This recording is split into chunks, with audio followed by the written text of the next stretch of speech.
আসসালামু আলাইকুম বন্ধুরা, আজকের ভিডিও থেকে আমরা শিখব ওয়ান্স কমপ্লিমেন্ট কি, ওয়ান্স কমপ্লিমেন্ট কাকে বলে, কিভাবে কাজ করে ওয়ান্স কমপ্লিমেন্ট এবং কোথায় কাজ করে এই বিষয় নিয়ে আমরা জানব এবং বেশ কয়েকটি উদাহরণ দেখব আমরা ওয়ান্স কমপ্লিমেন্টেরই। সো ভিডিওটি খুবই ইন্টারেস্টিং হতে চলেছে। ভিডিওটি শেষ পর্যন্ত দেখার জন্য আমি তোমাদেরকে আমন্ত্রণ জানাচ্ছি। তো চলো শুরু করা যাক। আমি একটা উদাহরণ দিয়ে তোমাদেরকে আগে ওয়ান্স কমপ্লিমেন্টটা বোঝাবো, তারপর আমি বিস্তারিত আলোচনা করব। দেখো, মনে করো আমাদেরকে একটা বাইনারি সংখ্যা দিল, মনে করো 101011 এরকম একটা সংখ্যা দিল, দিয়ে বলা হলো যে এই সংখ্যাটাকে তুমি ওয়ান্স কমপ্লিমেন্টে রূপান্তর করো। সো দেখো ওয়ান্স কমপ্লিমেন্টে কীভাবে রূপান্তর করা হয়। এই যে 1 আছে বাইনারি সংখ্যা, প্রতিটি বিট 1 এবং 0। তো 1 যেখানে আছে 1-এর জায়গায় আমি 0 বসাবো এবং 0-র জায়গায় আমি বা 0 স্থানে আমি 1 বসাবো, তাহলে আমার ওয়ান্স কমপ্লিমেন্টে রূপান্তর করা হয়ে যাবে। দেখো, এই 1-এর জায়গায় আমি 0 দিলাম, 1-এর জায়গায় 0 দিলাম, 0-র জায়গায় আমি 1 দিলাম, 1-এর জায়গায় 0 দিলাম, 0-র জায়গায় 1 দিলাম এবং 1-এর জায়গায় 0 দিলাম। তাহলে এই সংখ্যা থেকে আমার ওয়ান্স কমপ্লিমেন্টে রূপান্তর করা হয়ে গেল। এটা হয়ে গেল এই সংখ্যার ওয়ান্স কমপ্লিমেন্ট। One's complement. তো তাহলে মূল কথা হচ্ছে বা সার কথা হচ্ছে যে বাইনারি সংখ্যার 0 স্থানে 1 এবং 1-এর স্থানে 0 বসিয়ে কোনো সংখ্যার রূপান্তর ঘটানোকে বা সংখ্যার বিটগুলোকে উল্টে দেওয়াকে বলা হচ্ছে যে ওয়ান্স কমপ্লিমেন্ট। তো এই জিনিসটা কী জন্য করা হয় বা ওয়ান্স কমপ্লিমেন্ট ব্যাপারটা কী জন্য করা হয় এটা একটু দেখি আমরা। মনে করো তুমি -12 কম্পিউটারে ইনপুট করতে চাচ্ছ, কিন্তু কম্পিউটারে এমন একটা প্রসেসিং সিস্টেম যে তুমি -12 এটাকে তুমি ইনপুট করাতে পারবে না। এর জন্য কি করতে হবে, তোমাকে প্রথমে এই ধনাত্মক 12 বা +12, এই ধনাত্মক 12কে তোমাকে ধনাত্মক 12কে তোমাকে প্রথমে ইনপুট করাইতে হবে এবং এরপরে এই ধনাত্মক 12কে তোমার একটা অপশান আছে, সেটা হলো যে ওয়ান্স কমপ্লিমেন্ট।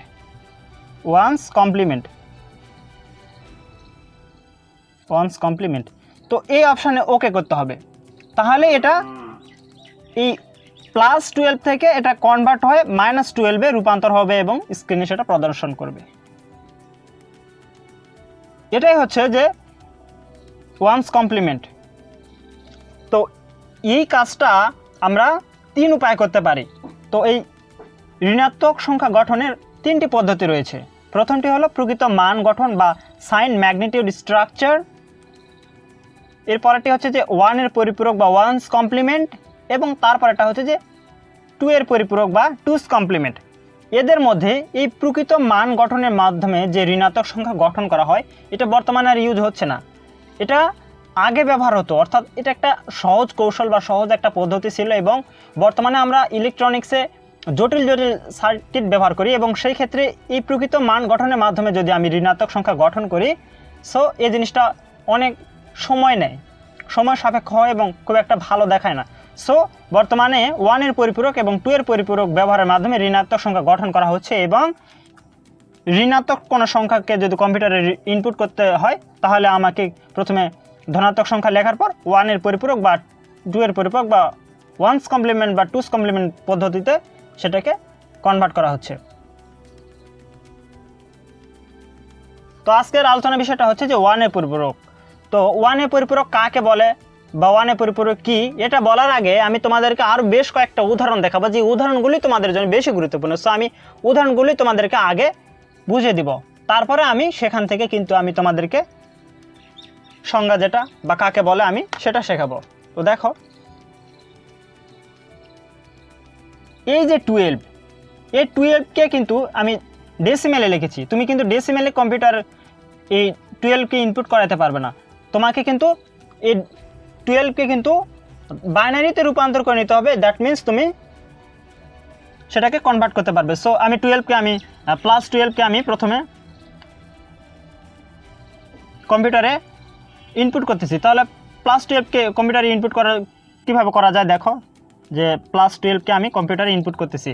+12-এর বাইনারি রূপটা হবে এরকম যে 8কে অন করে দিলাম বা এখানে 1 করে দিলাম এবং 4কে অন করে দিলাম এবং বাকিগুলোকে 0 করে দিলাম, তাহলে 8 আর 4 12, তাহলে কিন্তু আমার 12 হয়ে গেল। তো এটা কীভাবে হচ্ছে, যে সংখ্যার একটা রুল আছে, সেই সংখ্যার রুল থেকে আমরা অনেক আগের ক্লাসে আমরা এই ব্যাপারটা জেনেছি যে 8, 4, 2 এবং 1 এটা হচ্ছে যে সংখ্যার রুল। এবং ঠিক এখানে আমি 8-এর স্থানে 1 বসে দিলাম, 4-এর স্থানে 1 বসে দিলাম, অর্থাৎ এটাকে অন করে দিলাম, এই দুটাকে আমি অন করে দিয়েছি এবং এদের যোগফলটা হচ্ছে যে 12। তো এটা হচ্ছে যে 4 বিটের একটা বাইনারি, কিন্তু আমি 4 বিটের না, আমি 8 বিটের এটাকে করে দিব। সো সামনে আর 4টা শুধুমাত্র শূন্য দিলে কিন্তু এটা 8 বিটের হয়ে গেল। আগে কিন্তু এটা 4 বিটের ছিল, কিন্তু আমি এটাকে 8 বিটের করলাম। তো 8 বিটে করার একটা উদ্দেশ্য হলো যে 8 বিটের করলে বা রেজিস্টারের যদি আমি 8 বিট করে দেই, তাহলে 8 বিটের রেজিস্টারটা একটু উচ্চ ক্ষমতা সম্পন্ন বা একটু দ্রুত কাজ করবে। সো আমি এটাকে 8 বিট করে দিলাম এবং 8 বিট করে দিলে দেখো এখানে কি হতো, 16, 32, এখানে 64 এবং এখানে 128 হবে এই হারে কিন্তু এই বিটগুলো। কিন্তু এখানে যেহেতু আমার এই মানগুলোকে ইউজ করতে হচ্ছে না, সো এখানে আমি সবগুলোকে 0 করে দিয়েছি। তো কম্পিউটারে আমি কিন্তু 12 + 12কে আমি এভাবে ইনপুট করলেই কিন্তু আমার হয়ে যাচ্ছে, কিন্তু -12কে আমি কিভাবে ইনপুট করতে পারি সেটা দেখো। তো এখান থেকে কিন্তু আমি 12কে আমি কম্পিউটারে ইনপুট করতে পারলাম খুব সহজেই। তো -12কে ইনপুট করার জন্য আমাকে যা করতে হবে, এটাই আমি প্রথমে কম্পিউটারে ইনপুট দিব এবং দেওয়ার পরে কম্পিউটার কি করবে, এই যে 0, এই 0 স্থানে 1 বসাবে এবং 1 স্থানে 0 বসাবে। দেখো 0 স্থানে 1, 0 স্থানে 1, 1 স্থানে 0, 0, এখানে 1, 1, 1 এবং 1 এভাবে বসে নেবে। নেওয়ার পরে এটা হয়ে যাবে -12। এটা এখন -12-এ কনভার্ট হয়ে গেল, মানে এটা 1's কমপ্লিমেন্ট হয়ে গেল। এটা 1's কমপ্লিমেন্ট হয়ে গেল, 1's কমপ্লিমেন্ট। তো আমি কিভাবে বুঝবো যে এটা 1's কমপ্লিমেন্টে ট্রান্সলেট হয়ে গেল বা রূপান্তর হয়ে গেল? এটা তো একটা বোঝার কৌশল আছে। সেই কৌশলটা হলো, এখানে আমি 8টি বিট বোঝালাম, এর আরও একটা অন্যতম কারণ হচ্ছে যে এই যে 60টি বিট, এই 60টি বিট হচ্ছে যে সংখ্যা বিট। এটা একটু মনোযোগ দিয়ে দেখো যে সংখ্যা বিট মানে এই 60টি বিট এখানে কোন সংখ্যা হচ্ছে সেই সংখ্যাটাকে প্রকাশ করবে এই 60টি বিট। এবং এই সামনে যে একটি বিট দিয়েছে আমি, এই একটি বিট দ্বারা এই সংখ্যার সামনে যে এই সাইনটা হচ্ছে, যে এই সাইনটা মাইনাস সাইন আসবে নাকি প্লাস সাইন আসবে, এটা নির্দেশ করবে এই একটি বিট। এটাকে বলা হচ্ছে যে চিহ্ন বিট। সো এটা একটু গুরুত্বপূর্ণ। এই প্রথম বিটটা যদি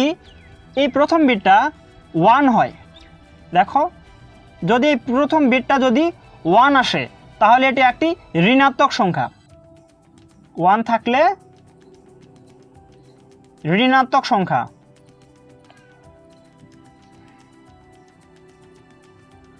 এবং এই যে সামনে বা প্রথম বিটটাতে যদি 0 থাকে, এখানে দেখো যদি 0 থাকে তাহলে সেই সংখ্যাটি হয়ে যাবে একটি ধনাত্মক সংখ্যা। এখানে দেখো +12 লেখার সময় কিন্তু বাইনারিতে এই প্রথম বিটটা কিন্তু 0 ছিল, দ্যাট মিনস এটা একটা ধনাত্মক সংখ্যা ছিল।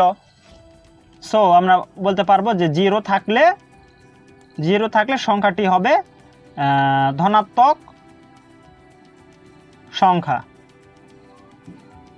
সো এই জিনিসটা তোমরা একটু মনে রাখবে, প্রয়োজনে তোমরা এই ব্যাপারটা নোট করে রাখবে, কজ এটা তোমার মনে রাখার প্রয়োজন এই টপিকটা থেকে, যে সামনে কোন চিহ্নটা আসবে তার জন্য অ্যাকচুয়ালি কি ডিপেন্ড করতেছে। অর্থাৎ চিহ্নটা আসার জন্য আমার কোন ব্যাপারটা মনে রাখতে হচ্ছে, যে এই প্রথম বিটটার যদি 1 আসে, এই 1 থাকে, তাহলে এই সংখ্যাটা হয়ে যাবে ঋণাত্মক। এবং যদি 0 আসে, এই 1's কমপ্লিমেন্ট করার পর যদি 0 আসে, তাহলে এটা হয়ে যাবে একটা ধনাত্মক সংখ্যা। সো ব্যাপারটা আমাকে মনে রাখতে হবে। এবং এই পরবর্তী যে 60টি বিট আছে, এই 60টি বিট দ্বারা কিন্তু এই যে সংখ্যাটা আমাকে বোঝাবে বা ইন্ডিকেট করবে। তো আমরা কিন্তু ব্যাপারটা বুঝে গেলাম। আমি তোমাদেরকে আরও 2টি উদাহরণ দিব, তাহলে তোমরা আরও ভালোভাবে জিনিসটা বা ব্যাপারটা ক্লিয়ার হয়ে যাবে। দেখো সাপোজ আমাদেরকে একটা কোশ্চেন দিল, যে কোশ্চেন 1 দিয়ে দিল যে -10কে 8 বিট রেজিস্টার এর মাধ্যমে ওয়ান্স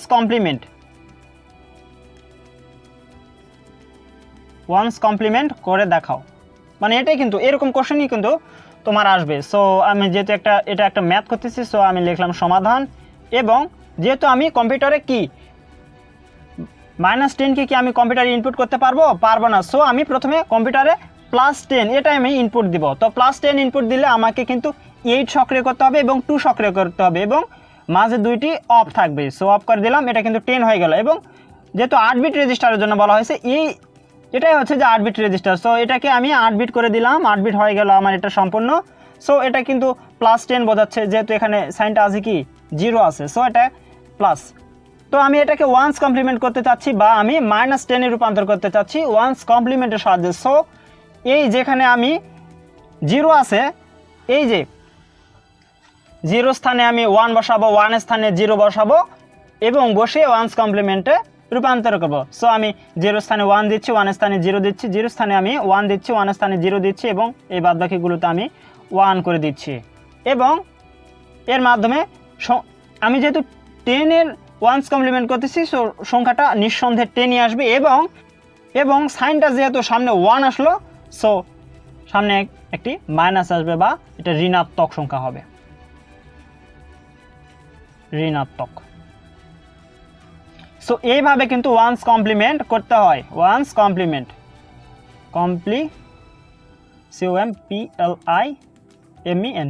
ওয়ান্স কমপ্লিমেন্ট। সো তুমি এখানে অ্যান্সার দিতে পারো।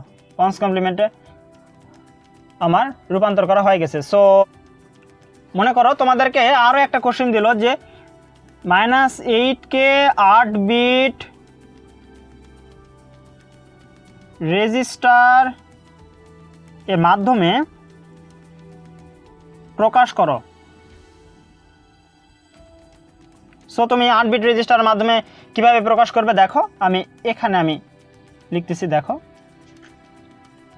প্রথমে তুমি এইটাকে কম্পিউটারে ইনপুট করবে। সো এইটাকে আমি ইনপুট করতেছি। সো শুধুমাত্র 8কে আমি অন করে দিব বা 1 লিখলে কিন্তু অন হয়ে গেল। সো এই বাদবাকিগুলোকে আমি 0 করে দিলাম এবং সামনেগুলোকে আমি 0 করে দিলাম। এখন 0 স্থানে 1 এবং 1 স্থানে আমি 0 বসাবো। That means one's complement complete হবে। সো 0 স্থানে আমি 1, 0 স্থানে 1, 0 স্থানে 1, 1 স্থানে 0, এরপর 1, 1, 1 এবং 1। তাহলে সংখ্যাটা কিন্তু একই থাকলো। এখানে প্লাস ছিল, এখানে কিন্তু 8 হবে এবং এখানে যেহেতু সাইনটা দেখো, সাইনটা যেহেতু 1, সো এখানে কিন্তু মাইনাস আসবে। এখানে কিন্তু আমি বলেছি যে 1 থাকলে কিন্তু ঋণাত্মক হবে এবং 0 থাকলে কিন্তু সংখ্যাটা ধনাত্মক হবে। সো আমরা বুঝে গেলাম। সো এটা একটা ওয়ান্স কমপ্লিমেন্টে রূপান্তর করা হয়ে গেল, ওয়ান্স কমপ্লিমেন্ট। সো যে কোনো একটা সংখ্যা দিক দিয়ে বলা হোক যে ওয়ান্স কমপ্লিমেন্টে রূপান্তর করো বা ট্রান্সলেট করো বা কনভার্ট করো, তাহলে কিন্তু আমরা অনেক সহজে আমরা কনভার্ট করতে পারবো। সো আমি একটা জিনিস তোমাদেরকে বলি নাই, সেটা হলো যে ওয়ান্স কমপ্লিমেন্ট আসলে কাকে বলে, ওয়ান্স কমপ্লিমেন্টের গঠনটা কি। ওকে, তো দেখো,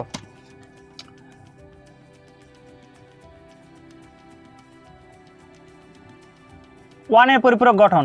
বাইনারি সংখ্যায় 0 স্থানে 1 এবং 1 স্থানে 0 বসে, অর্থাৎ সংখ্যার বিটগুলো উল্টানোকে বলা হয় যে 1 পরিপূরক। তো আমরা কিন্তু এটাই দেখেছি যে একটি বাইনারি সংখ্যার 0 স্থানে 1 বসাচ্ছে এবং 1 স্থানে 0 বসাচ্ছে এবং এতে কি হচ্ছে, সংখ্যার বিটগুলো পরিবর্তন হচ্ছে।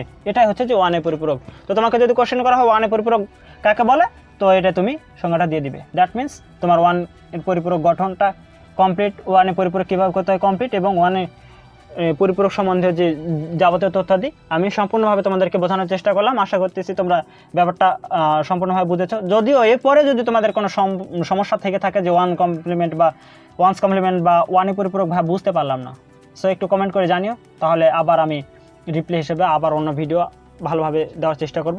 এর পরবর্তী ভিডিওতে 2's কমপ্লিমেন্ট নিয়ে আমরা আলোচনা করব এবং ওই ভিডিওটা খুবই মজার হতে চলেছে, কারণ আমি ওই ভিডিওতে অসংখ্য আমি উদাহরণ দেব। যদিও আমাদের ভিডিওগুলো খুব লেন্থি হচ্ছে, সো এটা একটু মনে নিও না, কজ তুমি একটা কিছু শিখতে চাইলে অবশ্যই তোমাকে সময় ব্যয় করতেই হবে ভাইয়া। তো আজ এই পর্যন্তই, ধন্যবাদ সবাইকে, আল্লাহ হাফেজ।